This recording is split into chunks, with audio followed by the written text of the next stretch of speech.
Эмомали Рахмон. Таджикистан готов предложить свои логистические возможности для оказания помощи Афганистану. Глубокий политический, военный, экономический и социальный кризис в Афганистане, который стал предметом озабоченности мирового сообщества, становится причиной напряженности в регионе. Об этом на встрече с послами нескольких стран 3 ноября сказал президент Таджикистана Эмомали Рахмон.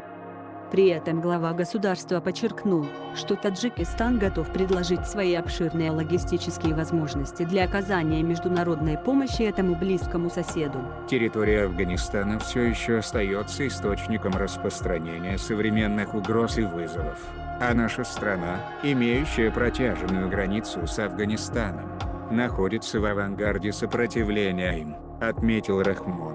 Встреча состоялась в рамках церемонии вручения верительных грамот 10 новых чрезвычайных и полномочных послов зарубежных стран. Верительные грамоты президенту передали послы Республики Беларусь Виктор Денисенко, Азербайджана Алимир Замингов Эмагл Аскаров, Турции Эмризеки Карагеол, Саудовской Аравии Валид ибн Абдурахман аль-Рашид аль-Решадан, Великобритании Тимоти Айдан Маршал Джонс, Швейцарской конфедерации Дэвид Грихтинг, Чешской республики Вацлав Йолик, Польской республики Радослав Груп, Эстонии Таум Стирс и Народной республики Бангладеш Захангир Алам. Глава государства выразил уверенность, что новые представители дипмиссии придадут импульс партнерскому сотрудничеству между странами.